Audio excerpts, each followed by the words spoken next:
The other day I was having coffee and catching up with a friend I hadn't seen in over a year when he asked me this question: do you regret leaving your job? I had made the decision to quit my job 2 years ago, and I did it because I was fed up with the corporate world and was eager to try something new and pave my own path within the entrepreneurial realm instead. I had no idea what was ahead, whether I would soar upward or crash downward, but I was beyond ready to waltz my way right into this space of uncertainty. Of course, I don't regret it. I was really unhappy there, I answered. But when I paused for a moment to reflect more deeply on his question, I arrived at this realization. We cannot regret something that has taught us valuable and worthwhile lessons in life. Truth is, not every decision we make will be the right choice for us. I learned later that quitting my one and only source of income to start an e-commerce business from scratch was a recipe for financial disaster. No, that decision was not the right one at the time. Perhaps I should have followed the advice I preached today. Build your business while working a full-time job so that you can work from a place of stability. But then again, I wouldn't have learned such a valuable lesson, among many others, had I not acted upon what was truly important to me at the time, the freedom of paving my own path on my own terms. When it comes to regret, we don't have a healthy relationship with it because we usually look at it through the wrong lens. Most of the time, when we look back in reflection, we regret the choices we made after we consider what could have been had we taken a different path. What if I had taken up that job offer instead of rejecting it? What if we didn't break up? What if I tried to start that online business idea instead of just talking about it? We regret what's in the past and can't be changed, and what's worse is that we dwell in it. We compare the choices we made yesterday to an ideal path that we think we should have taken, even though we have no concrete measure of where that path could have led us. We simply imagine it to be a better path, so we start to think these absurd thoughts. If only I did that, this would have happened. And that's the most harmful lens through which one should tinker with regret.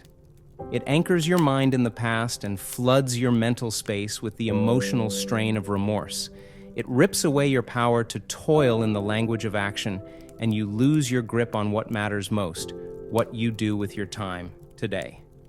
There's a much better way to look at regret, a more mindful way, and it manifests at the intersection of action, reflection, and gratitude. Bronnie Ware, the author of the Top 5 Regrets of the Dying, is an Australian nurse who spent over a decade caring for patients nearing the end of their time on Earth. When she'd questioned her patients about any regrets they had or anything they would have done differently, she noted 5 common themes that surfaced again and again. I wish I hadn't worked so much. I wish I'd had the courage to express my feelings. I wish I had stayed in touch with my friends.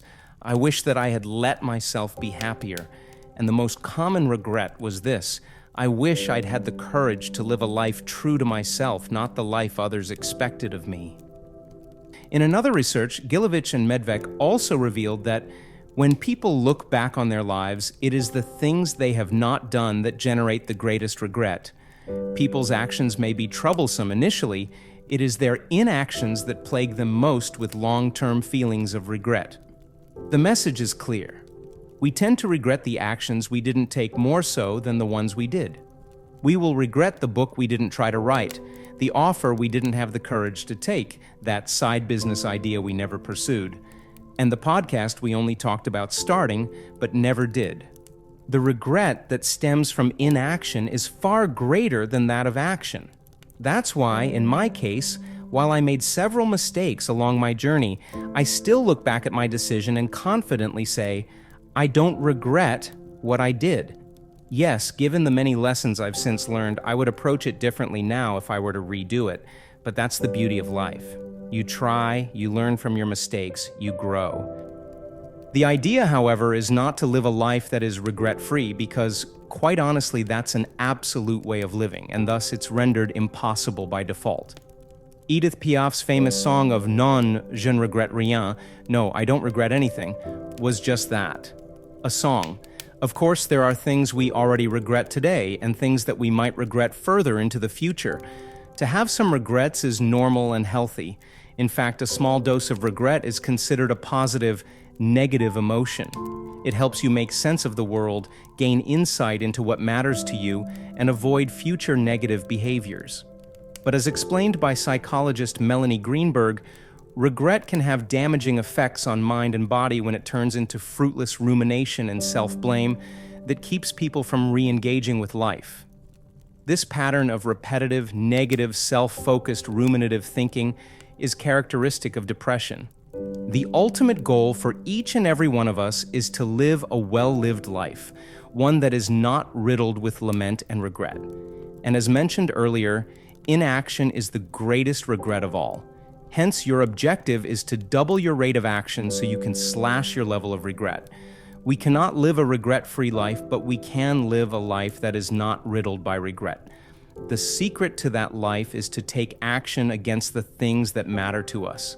It's to live fully and authentically, to try things and make mistakes so we can learn, evolve, and grow. Hence, your objective is to double your rate of action so you can slash your level of regret. So the question is, what do you regret? What are the things that you keep ruminating on? What's a broken record that keeps orchestrating mayhem in your mind? What's haunting you and pulling you deeper into the playground of self-sabotage? Everything that just conjured up images in your mind is holding you back from becoming who you want to be. But it's not the regrets that are weighing you down. It's what you're perceiving them to be. Similar to failures, which are nothing more than lessons learned on how not to do things, flip the equation, and regrets become nothing more than lessons learned on what matters to us. More so, they transform into signs for change, signaling to us where our greatest opportunities for growth and renewal are. As researcher Neil Rose writes in one of his studies on regret, people's biggest regrets are a reflection of where in life they see their largest opportunities. That is, where they see tangible prospects for change, growth, and renewal. Maybe the regret you have for the one friendship that fizzled down is a sign that you wish to renew it. All that's left for you is to take action toward it. Maybe the regret you have for the book you stopped working on is what your heart is urging you to lean back into. All that's left for you is to pick up where you once left off. Maybe the regret you have for the job you quit is a reflection of where in life you see your largest opportunity at the moment to go back and get it. We can all learn and grow from our regrets, but we can only do so once we begin leaning into them rather than shying away from them. When we learn to be grateful for them rather than resentful of them, when we reflect upon their lessons rather than run away from them, that's when we start to see the opportunities for renewal. Truth is, without regret, you are done evolving. Why? Because that means you're shying away from taking calculated risks, expanding your horizons, and trying new things, and making mistakes in the process of doing so. Without regret, you're not evolving because you're not learning, and thus you're rendering yourself ineffective at coping with uncertainty and unpredictability. And that's the pivot point upon which we can mindfully reframe regret. Here is a more mindful perspective on how to deal with and avoid regret. First, take intentional action on the things that matter to you. Don't just do things for the sake of doing them. Don't just jump on the trendy train because it's cool. So often we rush into what we think we want without evaluating whether it truly matters to us. That's why the first step is to take intentional action instead of aimless action or inaction. Intentional action is aligned with your ideal goals and objectives in life. Know exactly what you want and where you want to go, and then take the first step toward it. In the words of Michel de Montaigne, a skillful archer ought first to know the mark he aims at, and then apply his hand, his bow, his string, his arrow, and his motion accordingly. No wind works for the man that has no intended post to sail towards. Secondly, reflect upon your mistakes, failures, and wins, and instead of rejecting them, accept them, and then seek the valuable lessons that they have taught you and be grateful for them. Ask yourself, what lessons have I learned from this experience? How have I grown from it and can continue to evolve through it? Here's an interesting journaling prompt you can use. Imagine that you are talking to yourself about this regret from a compassionate and understanding perspective. What would you say? Thirdly, identify where the signs for change and growth and the opportunities for renewal lie. For me, when I look back on my decisions and actions over the past 2 years, I've learned so much.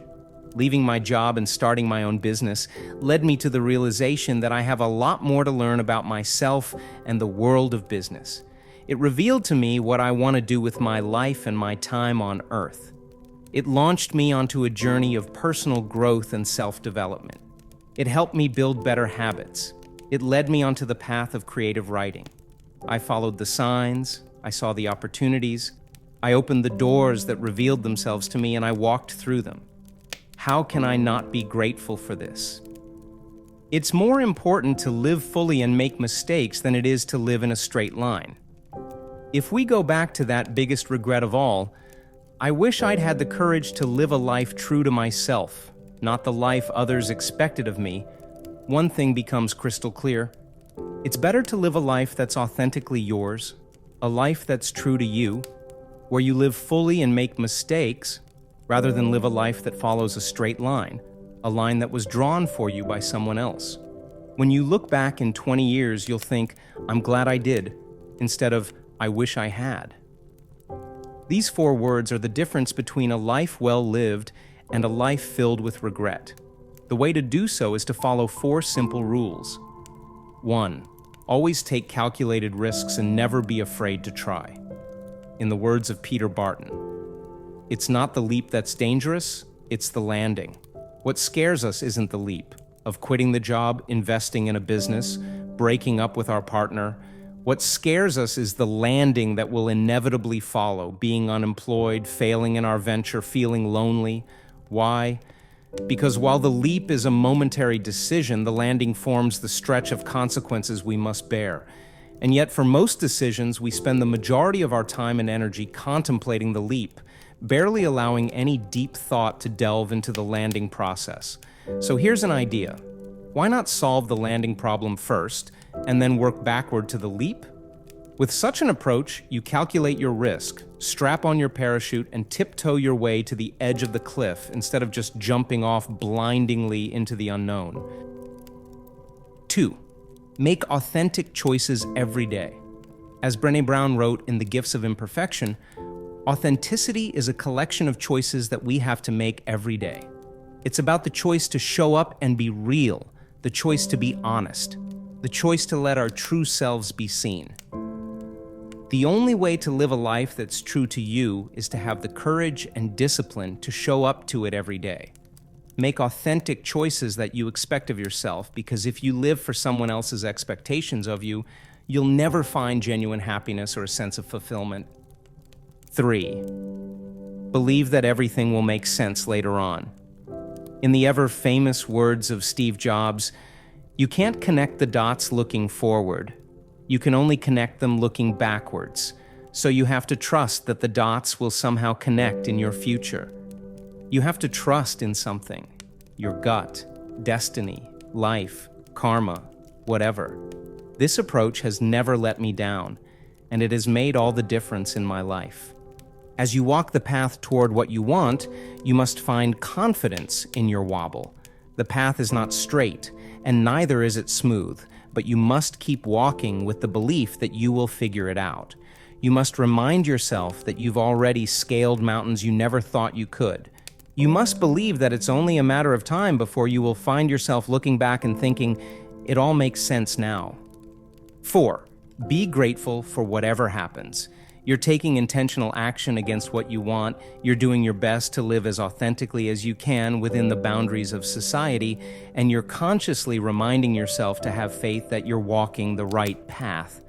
All that's left is to be grateful for the lessons you will learn, the mistakes that will teach you those lessons, and for the inevitable growth and positive outcomes you will experience along the way.